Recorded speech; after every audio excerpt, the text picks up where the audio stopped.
You're listening to Civic Media. You can tune into any of our live shows on any radio station across the state with the Civic Media app. Find us in your phone's app store and listen anytime, anywhere. From the Civic Media World Headquarters in Madison, Wisconsin, it's the Todd Alba Show. And now, pursuing truth wherever it may lead, here's your host, Todd Alba.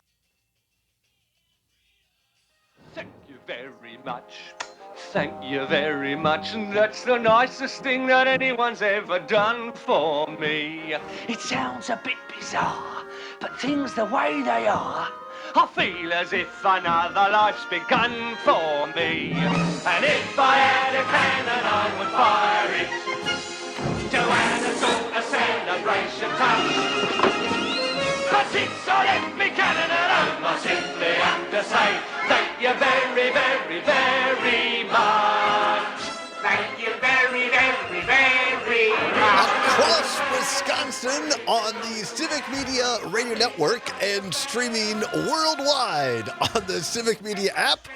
Good afternoon, everybody. Todd Alba, along with Mr. Aaron Zommers, our producer and engineer.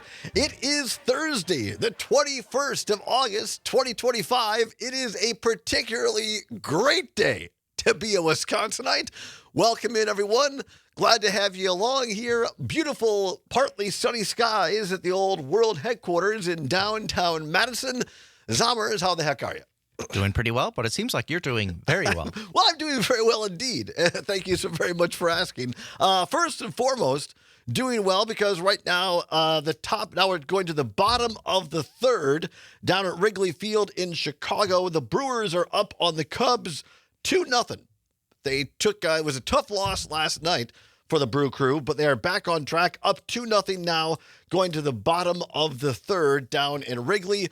Many of ours, or at least some of our stations here across the Civic Media Radio Network, are carrying that game over terrestrial radio, and the app carries our show because we aren't allowed to stream the Brewer games for contractual reasons, as they say. Well, so we'll keep track of that game. Also, I'm in a good mood, Zommers, because Dan Shafer, our political editor here at Civic Media, the founder of the Recombobulation Area, been a minute since he's been on, but he'll be in talking George Webb hamburgers and the Brewers.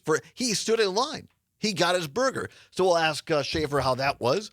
And also he's doing an online poll right now for the Democratic nomination for governor. We'll talk to him about that. He has a great article at the Recombobulation Area on the all too early breakdown for the 2026 race for Wisconsin governor, and we'll ask him about anything else he wants to talk about. You never run out of things to talk about with Dan Shafer. It's because he pays attention to a lot of things, and he's always thinking. He's never so poor he can't pay attention, that Dan Shafer. He is rich with knowledge. And in hour two, we got a little what's worse for you, dealing with bread or water. No, close, but we'll tell you about that. No, lots to get to. Associated Press, Wisconsin court commissioner resigning after a dispute over an immigration warrant. We'll talk to you about that. Also, do you care about window seats when you fly, Zommers? Are you a window seat kind of guy? Well, I've only been on like 2 flights, so I don't really have an opinion on that. United and Delta Airlines are being sued for selling windowless window seats. We'll discuss that a little bit. Also, maybe we'll get to this with Shafer. Politico reporting that the Democratic National Committee is having money problems after my least favorite Martin is in control. So we'll discuss that. Pardon me, I'm a little hoarse. And also, this is very big news. Later in the show, Donald Trump is coming out tonight, which apparently is no surprise to Melania, but it's true. Trump is coming out tonight, and we will discuss all that and much, much more. But first, heading the news. And normally I would not talk in celebratory terms about the passing of someone because it's a little uncouth, as they say. But once in a while, I think the world is probably better off because certain ideas are no longer around. So a headline here, just breaking over the last half an hour or so. This is from the dailybeast.com. Trump's hardline right evangelical leader James Dobson dead at 89. Now, let me preface this by saying We were just up, and by the way, many thanks to the great folks up at WFHR in Wisconsin Rapids, who put on the dog for us, as they say, rolled out the red carpet. Many thanks. Everybody's so nice up there. They're so happy and appreciative and nice, and they could not have been better hosts, and we thank them so very much, and better teammates, better colleagues, all the people that stopped by. The townsfolk and people of the greater Wisconsin Rapids area was fantastic as well. And what struck me, we talked about this yesterday, is you had a VFW table there of our great veterans giving out flags for a donation. And also next to it, you had an ecumenical church table of different faiths. And pastors were there to just talk in a round terms about faith in their churches. And one of the pastors had basically an acceptance pride shirt that said, "Everyone is loved." And those are the kind of churches I think do a lot of good in our communities all across Wisconsin. Lutherans, Catholics, Methodists, Wesleyan, that are accepting, that talk about Christianity in terms of Christ, example, of loving everyone and accepting everyone and giving hope. Those are wonderful things, in my opinion. This guy is not that, all right? And maybe I'll confess to a little schadenfreude here. James Dobson, the child psychologist and radio. Did you know he was a radio personality? Had a big radio following. Yeah, which makes sense given one of the companies he founded. Radio person who advocated for conservative social values and wielded immense political power, has died at 89. Dobson, who first gained prominence with his 1970 book, Dare to Discipline, which advocated for teaching children, quote-unquote, self-control with corporal punishment. He leveraged his resulting notoriety into founding the evangelical organization Focus on the Family. As a key architect of the religious right, he also co-founded the Family Research Council, an organization designed as an anti-LGBTQ plus hate group by the Southern Poverty Law Center for propagating propaganda linking homosexuality to pedophilia and claiming the Democratic Party is run by quote-unquote Jews. Dobson later became ingrained in the upper echelons of the Republican Party and advised 5 different presidents, culminating in a role on President Donald Trump's Evangelical Executive Advisory Board, where he helped solidify the fusion of white evangelicalism and far-right politics. Quote, Dobson has become the primary source of misinformation about gay and lesbian people in the world, unquote, said gay pastor Mel White in 2005. Quote, he is single-handedly doing more damage to the truth than anyone else, in our opinion, unquote. Again, don't normally celebrate someone's passing. But this guy is, our friend Matt Flynn would say, he's bad news. He was bad news, right? And I think the most disturbing thing to me about this guy is he was fine with perpetuating absolute lies about folks like me who happen to be gay. And I have no doubt that this guy is single-handedly responsible for multiple death by suicide of young people around the world, because he made them feel that the way that you were created is wrong and that there's something wrong with you and you're evil and God doesn't love you. And I think that's despicable. And I think it's really unfortunate this guy had a platform for all those years. And the sad thing is he monetized it and he lived high on the hog. And it's really, really unfortunate when there are so many churches and institutions of faith in this state and this country who do enormous amounts of good in this country and in this state, who are raising money for their neighbors, who are providing meals for the poor, who are giving homes here just down the street at the church up here in the corner. They have a men's homeless shelter. who are doing all kinds of great true Christian work. And then you got a Yahoo like this Dobson guy that comes along and just bastardizes the faith and makes it into something that if you actually read the Bible, it's completely different than what this guy is talking about, and did an enormous amount of harm, Zombers. Yeah, I think if you are a person who spends all of your time trying to drag other people down, you should really take a hard look at that and think about why all of your time that you could be being happy or doing good things, even for yourself or others, that you're just spending dragging other people down. Yeah. And maybe if you think about that, you won't have people celebrating your death. There's that. You know, I think there are just, unfortunately, and we know it, right? I mean, and I'm not trying to pick on the faith community here. Doesn't matter whether they're radio personalities or teachers or farmers or grocery store owners or military people, any vocation, you're always going to have a couple of bad apples, going to have a couple of bad actors that are not doing well.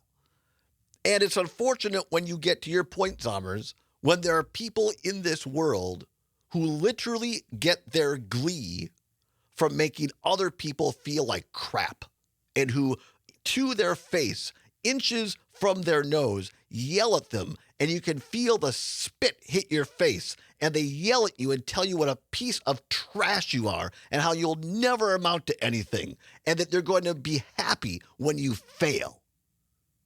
There are people in the world that are like that. So, you know, you wonder, as you go through life, Zommers, you wonder to yourself, because you'll get away from those people if you're lucky. But in the back of your head, you're like, is he dead yet?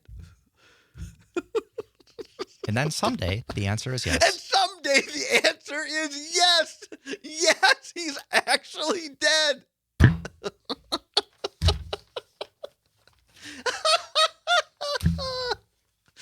So I'm a little giddy today, because I think that when these very few people in the world pass, look, the world's a better place. The overall level of happiness in the world raised a little bit today. It certainly did for me. Anyway, James Dobson, dead at the age of 89. And it's just a good reminder. It comes to all of us. I think people try to cheat death, right? Try to get around death. It's going to come to all of us. The question is, are we personally prepared for that? Whatever that means to each and every one of us as individuals on a particular journey. So, you know, just be nice to people. I think that's a good reminder. Don't you? I would like to be remembered as somebody who was kind and helpful, at least to some degree, you know. That's a great point, Zommers. I mean, don't all of us, and I'll say as we get older, at least for me, you start thinking about, well, how are people going to remember me, right? I mean, are people, when they hear about my death, are they going to phone each other and say, he is dead, and be giddy about it? Or are they going to be like, oh, that's too bad, Todd passed away? In my case, it might be a little bit of both. I don't know. Well, maybe Mr. Dobson didn't care about that, and he just wanted to sit on the biggest pile of cash he could while he was still around and make other people feel like crap. As they say, you can't take it with you. James Dobson, dead at the age of 89. All right, enough of that. Well, we'll come back, give you a Brewers update. And also, maybe we'll start talking about this story in the Associated Press. The Trump policies of hardline on the courts have reached Wisconsin again. We'll tell you about it. Don't go anywhere. It's the Todd Allball Show on the Civic Media Radio Network. You're listening to Civic Media. Stay up to date on the latest news and information for your local community and Wisconsin by signing up for our free email newsletter. Visit civicmedia.us/email to get started. Welcome back to the Todd Allball Show on the Civic Media Radio Network. 22 now past the hour of 2 o'clock on Thursday, August 21st. Wicked was just across the street, Zommers. That's why we played this song. I didn't get to go see it. I didn't this time. I've seen it before. Great. If you ever get a chance, of course, that is from the original Wizard of Oz. But Wicked. Same storyline, you know. Yeah, absolutely. All happens in Oz. Great lineup of Broadway shows. If you get into Madison or if you're listening to us on WMDX, check it out. Overture Center. I believe it's .com, maybe it's .org, but Overture Center, a great lineup of Broadway shows. Speaking of, we're going to be down in the street tonight, later on, Zommers. If you want to come down and say hi, I have the later shift, but the night market, the Madison night market tonight from 5 until 9. So stop on down and see us at the WMDX set. John and Gordy, our great friends John and Gordy, and Dom, the Italian stallion, is going to be there as well. That he will. I will not. Dominic Lee, yeah. No? I won't be there because having a game night with some friends, the last one before one of them is about to give birth. So I don't feel like missing that. No, not at all. And also a shout out to my longtime friend, one of my former trainers, Joe Dale Birkland, celebrating a birthday today out there in beautiful Fort Collins, Colorado. So happy birthday, Joe. Hope he's having a great time out there. Shout out to he and his lovely wife, Rachel, in Fort Collins, Colorado, listening in out there on the old Civic Media app. So happy birthday, Joe. Great guy.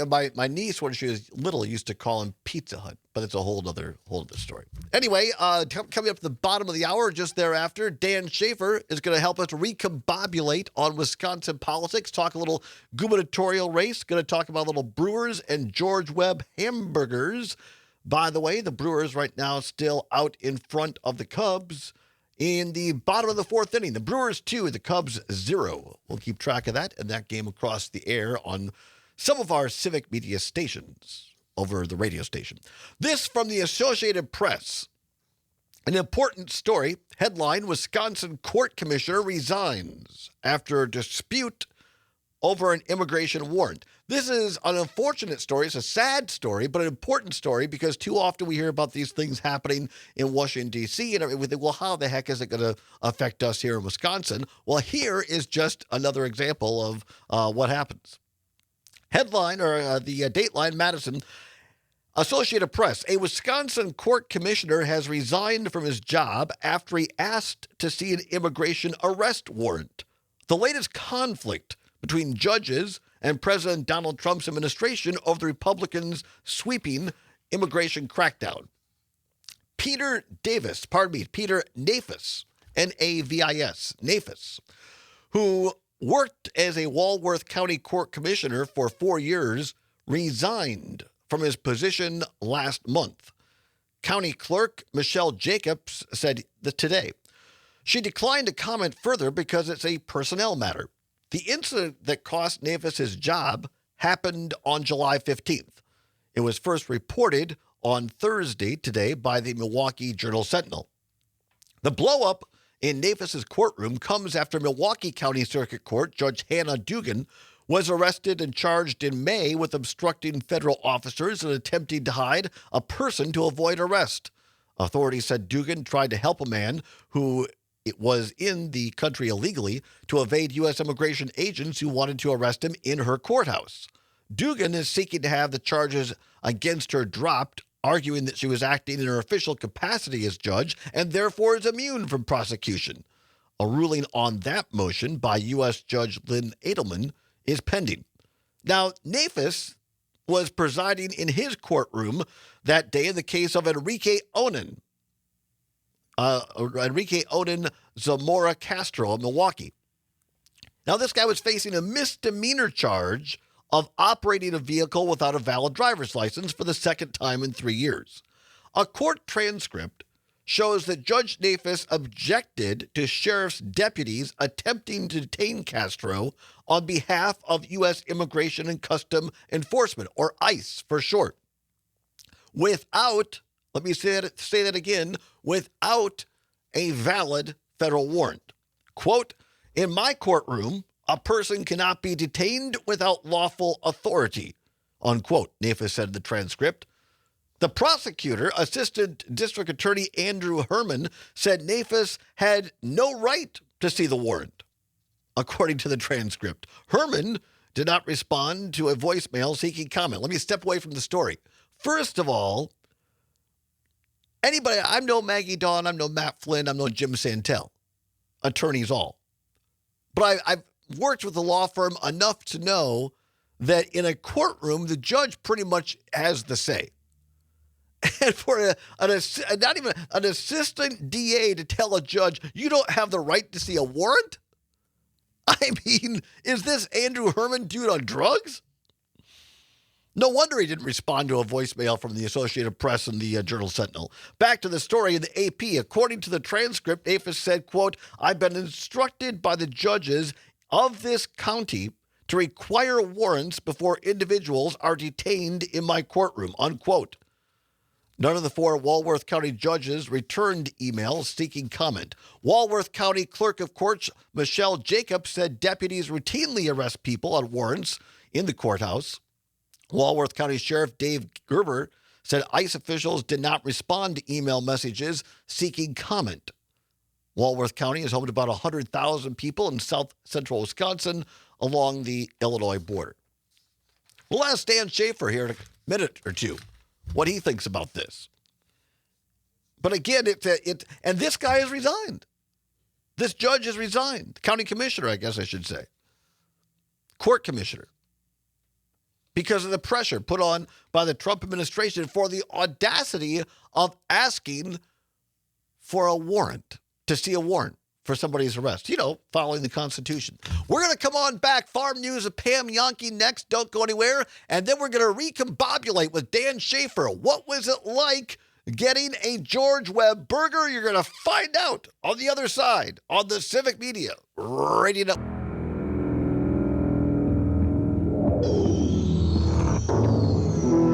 There is a fifth dimension beyond that which is known to man. Milwaukee's best. It's a dimension as vast as space and as timeless as infinity. Hey, man, what about Milwaukee, man? It is the middle ground between light and shadow, between science and superstition. I think God would want us to go to Milwaukee. And it lies between the pit of a man's fears and the summit of his knowledge. What do you think about Milwaukee? This is the dimension of imagination. You are now entering the recombobulation area. I mean, we need a recombobulation area.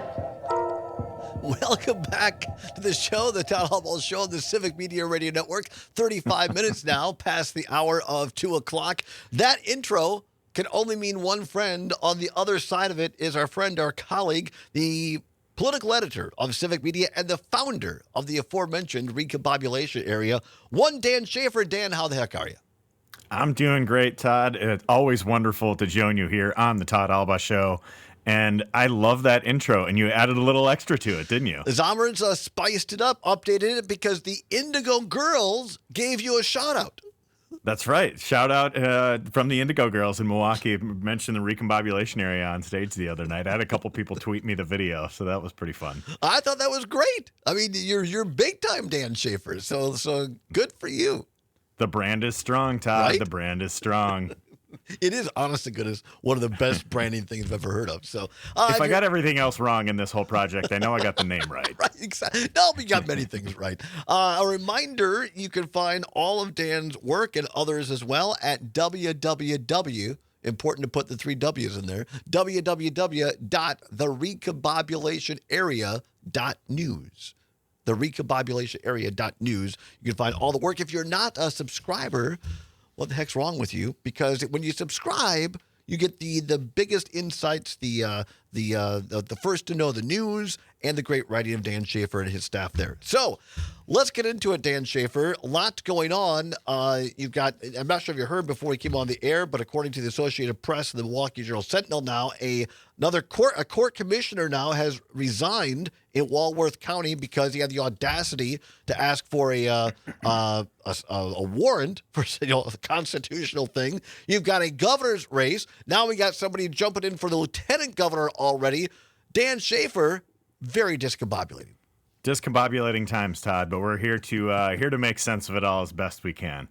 That's great. Let's start with this before we get into the actual news. In the top of the 5th inning on some of our Civic Media stations that carry the Brewers radio network, Brewers up on the Cubbies 2-0, top of the 5th. And Dan Shafer, you had it on your socials. You partook of the George Webb hamburger experience. Tell us all about it. That's right. Like the proud Milwaukeean that I am, I made my way to George Webb's to get myself a free hamburger yesterday. So I went to the I live on the west side of Milwaukee, so the closest one to me is in West Allis, downtown West Allis on Greenfield Avenue between 72nd and 73rd. So I was busy working yesterday afternoon, but I got there at about 4:30 or so, and the line was still the promotion started about 2 p.m. Even when I got there, the line was stretching just about the full city block there in West Allis, which was cool to see. A lot of people very excited to go get their free hamburger at George Webb's, mark the occasion. I think it is less about the actual meal itself than just being there and being part of the history that is the what turned out to be a 14-game winning streak for the Milwaukee Brewers, and passing the 12-game winning streak prediction from George Webb's. And so made it through the line pretty quick. Got through the folks working there were busy, but they said it's been good. People being respectful, people leaving tips for the wait staff there, which I would like to see as a former waiter myself, former server myself. Always want to see, always got to take care of the people taking care of you. And I made it through and enjoyed my hamburger while talking to some of the folks there about their experiences. And you know what? That burger tastes like victory. And for people that might not have grown up in Milwaukee, explain this briefly about this. This all started from the founder, George Webb, right? Yeah, he made this promotion saying that George Webb predicts that the Milwaukee Brewers will win 12 games in a row. And when they win 12 games in a row, George Webb's gives everybody in town a free burger. So I've seen a couple of the numbers tossed around for how many free burgers were given out. I think it was like well over 150,000 burgers or something like that, given out at 20-some locations around the Milwaukee area for George Webb's now. I know their numbers are down from maybe their heyday, but it's still a great, little greasy spoon diner. I enjoy some George Webb's from time to time as well. And it was just a great community celebration, great community event, way to bring people together.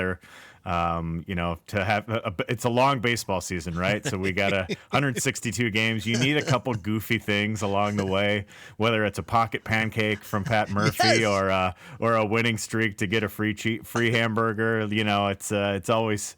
It's good to have goofy stuff like that in the baseball season, and these Brewers have brought a lot of joy to the city this year, and it was great to experience that joy with a lot of fellow Brewers fans in Milwaukee yesterday. 100%, and I believe it was only the third time, because this happened when the Braves were still in town, or the prediction, but it didn't actually happen until 87, which I'm old enough to remember when that happened, and it was the same year Juan Nieves got his no-hitter. And so they did it in 87, and then they did it, in 18 during the playoffs, and now this year.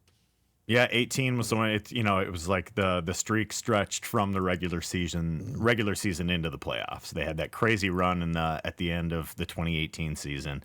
So I was able to get my burger then. I don't remember if I got it in 87. I was I was a 2-year-old in Milwaukee at the time, so I don't remember. But they probably did. I mean, my family is a bunch of huge Brewers fans, so I imagine they did get the free burger that day. But yeah, just a great way to bring Milwaukeeans together. Very quickly, Dan, because I know you're 100% right, because I think Milwaukee needs a positive, I don't even want to call it a distraction, but some positive vibes, because folks down in southeast Wisconsin have gotten hit really hard by this flooding. Was your family personally hit by this?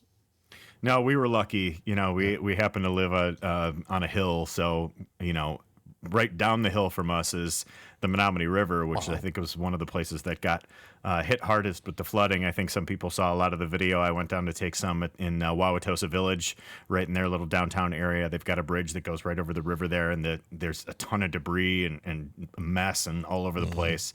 And the rivers are still higher at higher levels, even a week and a half or so later. But so many people really got hit hard in that flooding, and I think the latest reports that I saw was that there are people from FEMA in Milwaukee today assessing the damage, hoping that we get some federal declaration. I forget the exact terminology of what exactly people are looking for, but just some additional federal assistance that could come to people, because I think the damages estimate is now, I think, north of 30 million. County Executive David Crowley said earlier this week, and most of the damage that people are reporting to the 211 damage, kind of like emergency administration center in the county. I think most of the people assessing this damage have said that like some homes are a total loss. Or, just there's a tremendous amount of damage. So hopefully we do get that federal declaration after the visit today. We're talking with Civic Media political editor and founder of the Recombobulation Area, Dan Shafer. Dan, some quick audio here. This is courtesy of AJ Biaport at CBS 58 in Milwaukee. Milwaukee Mayor Cavalier Johnson talking about something that a lot of people just don't understand if you're not from Wisconsin, and that's the importance of basements in this state. Depending on where you are in the country, like you have to think about what the impacts are of these natural sort of disasters are.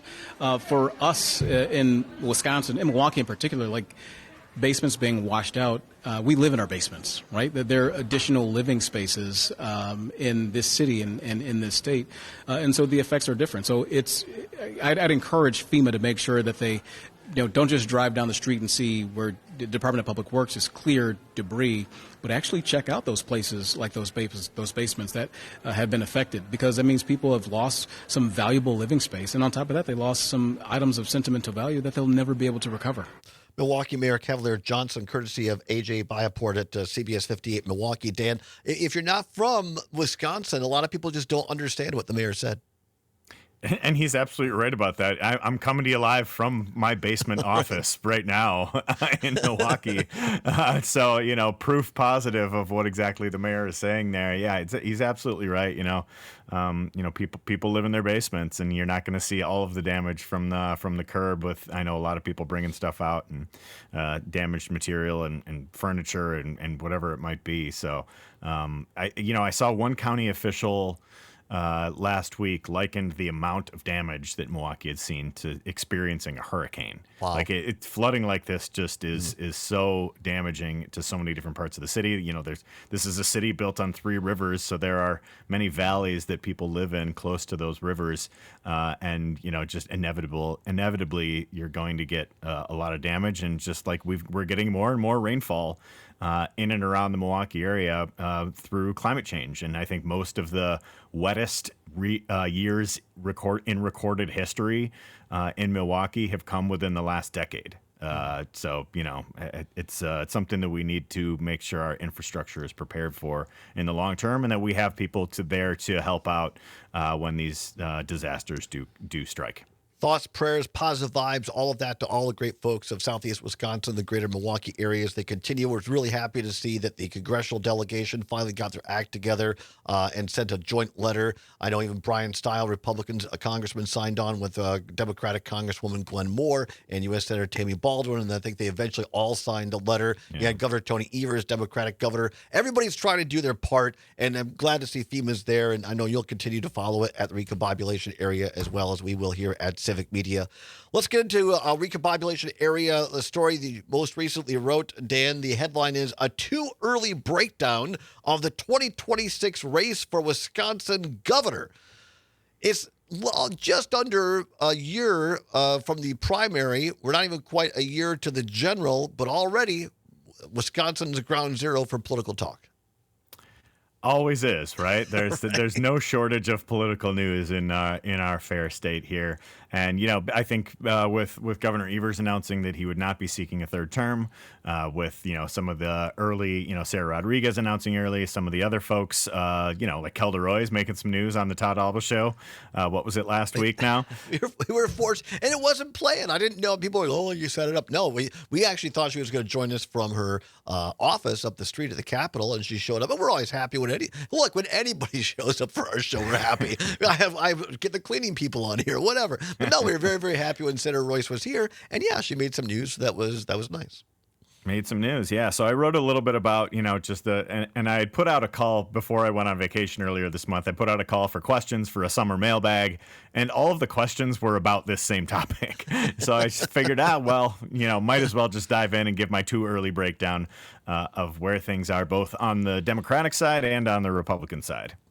Follow Dan at on Twitter X at Dan R. Shafer, Shafer. He's got a poll going on right now. This is really interesting, Dan. You said who would you vote for in a Democratic primary for governor in Wisconsin? What, a little over an hour left? Are you surprised by the results? A little bit, yeah. So I identified in my piece that I thought there was kind of a big four with the potential and, likely Democratic candidates. That four being Attorney General Josh Kaul, Lieutenant Governor Sarah Rodriguez, Milwaukee County Executive David Crowley, and State Senator Kelda Royce. So I put those four in the poll today to just see what... Because they want us to do teases now. So here's the tease. Oh, Stay okay. tuned. On the other side, we'll tell you who is leading in Dan Shafer's poll. The results may surprise you. Don't go anywhere. It's Shafer, it's Zommers, it's Allball and you. And it's the Todd Allball Show on the Civic Media Radio Network. You're listening to Civic Media. Find the latest news, information, and archives of all your favorite shows on the Civic Media website, civicmedia.us. Welcome back to the Todd Allball Show on the Civic Media Radio Network. It is now 8 before the hour of 3 o'clock, coming up at hour 2, a little what's worse for you. Talking about window seats. United and Delta being sued for that. And Donald Trump is coming out tonight. We'll tell you exactly how, when, and where. Right now, though, on some of our stations across the Civic Media Radio Network, the Cubbies have scored one on the Crew. It is 2-1. Going into, I believe, the 5th. They went to commercial right before I could look at it. But anyway, the Brew Crew is still up 2-1 on the Cubs. We're joined right now for some recombobulation time. The founder, the editor of the recombobulation area, and also the political editor of Civic Media, Dan Shafer, joins us from his, basement office in Milwaukee. That is a thing in the Midwest, folks. Dan, right before we went to break, you have this great piece in the recombobulation area. Please subscribe, folks. Go to www.therecombobulationarea.news. Headline, a too early breakdown of the 2026 race for governor in Wisconsin. You have a new poll on Twitter ending soon where you put Josh Kaul, Sarah Rodriguez, David Crowley, and Kelda Royce. Do tell, Dan Shafer. Some interesting results here from this very unscientific Twitter poll that we've put up this afternoon. So as I identified in the column, I think there is kind of a big four for potential Democratic candidates in this primary. There are others that we're monitoring, others who will be part of this. But, just from the outset, this too early breakdown, that's what I identified. So of those four, drum roll, please. Sarah Rodriguez leading the field there with about 36%. Mm-hmm. Josh Kaul at about 30%. David Crowley at about 23%. And Kelda Royce at about 11% from that big four. So what do you make of that, Mr. Alba? I find it very, very interesting because you have a large social media following. You have what? How many followers do you have on Twitter? I don't have it in front of me because I took a screenshot of it. But you have a lot of followers on Twitter. I do. Over 35,000. 35,000. And not saying that all of them are in Wisconsin. I would say, yes or no, most of them are more on the Democratic side than Republican side. So a sampling of a potential universe of 35,000 leans more Democrat than Republican. Josh Kaul, everybody thought was going to be, the Attorney General would be the star. He's coming in second to Sarah Rodriguez, the current Lieutenant Governor. David Crowley, the County Executive of Milwaukee County, and then you got Kelda Royce, State Senator in Madison. I think it speaks. You said it. Look, it's unscientific. It's more just kind of fun. But I wouldn't dismiss it because of your following, Dan. I mean, Lieutenant Governor's been on our show. She's been on Jane McNair's show. I think that she really has an ability to connect with people. And Trygve Olsen, who has run a lot of big races, including John McCain's for president. He was enormously impressed when he met her for the first time at the Democratic National Convention in Chicago last year. And he looked at me afterwards. He goes, she's got it. She's really got it if she wants to go somewhere. And I realize that she doesn't have as much political experience as some people, but I think she has the background as a nurse, as someone who has connections to both urban and rural parts of the state. Her husband happens to be Latino. She really connects to a lot of diversity across the state, and she comes across as an amazingly normal non-politician to me, Dan. Yeah, and I will add to that too. I agreed on all fronts. I will add to that as well that she, I attended a lot of campaign events last week. For those of you watching in the live stream, I've got a bunch of my credentials up hanging behind me in my office. Many of those are from last year. I don't think I could ever hear the song "Freedom" by Beyonce ever again without getting press pit flashbacks from being at all these events last year. But I will say that, as part of this, of course, you have kind of the headliner, whether it's Kamala Harris or Tim Walz or whoever's doing the campaigning, but you have kind of the undercard, right, coming up before the headliner, and going up from that you had Tony Evers was there sometimes it was Tammy Baldwin, and Sarah Rodriguez became like a regular part of that rotation, and I thought she kept getting better and better throughout the year in those types of settings too. She had good command of the room. She's got a sense of humor. I think that came across in her announcement video too, but you also mentioned it as well, is that she has not been in politics for that long. The seat that she flipped was in the 2020 election. Before that, she was in the private sector, in the healthcare field, and working as a nurse. So flipping a seat in assembly seat in 2020 to becoming a lieutenant governor in 2022 to running for governor for 2026, that's a pretty quick rise. And so you wonder if she has the same level of experience as some of the other folks. Obviously Josh Kaul is in his second full term as Attorney General, just as one example there.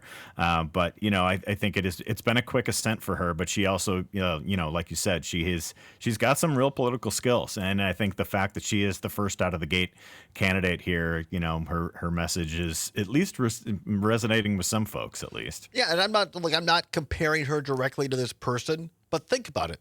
Barack Obama went from a state senator in Illinois to the president of the United States in 5 years? I mean, it was just crazy.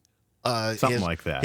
Something like that. We don't, just like in sports, we probably shouldn't be comparing anyone to Aaron Rodgers. Maybe we don't compare anybody to Barack Obama. But I just mean in today's world, I think that social media and these new platforms, I think it can speed up the name ID and everything else. And I think that it doesn't take as long to get known today as it did 20 years ago. I agree with you there. Yeah, for sure. And I think, the name ID, I think because this list too skews really heavy in Milwaukee and Madison of the initial candidates. I'm going to be really interested to see how that name ID shows up once Marquette does its polling and other folks as well, how that shows up in places like Green Bay in the Fox Valley, like Western Wisconsin, like some of these swingier areas of the state where you have, some of the candidates that we talked about. Kelda Roy's in a deep blue district. Francesca Hong's in a deep blue district. I was going to say, is she going to get in David or not? Crowley's in Milwaukee. I think there are a lot of candidates that are representing very blue areas of the state. And so it's going to be interesting to see how that message resonates in areas beyond. Does Francesca Hong get in or not? I think I think so. I think there's a real chance. Well, you called her the ultimate wild card in your piece. You can read all about it, folks, at www.therecombobulationarea.news. Don't be the person that doesn't know what's going on. Subscribe to the Recombobulation Area today. Dan Shafer, thank you very much. It's always a pleasure, my friend. Thanks for having me, Todd. Be well. You as well. Dan Shafer, everybody. Come on back. Hour 2. What's worse, thirst or hunger? Weigh in. The national news cycle never stops, but it can be hard to find news about your local community. Civic Media is dedicated to providing quality local and state news coverage across Wisconsin. With the Civic Media app, you can get notifications about local stories that matter to you and your community. Find the free Civic Media app in your phone's app store and choose notifications from the menu to tell us what kind of news you want to hear about.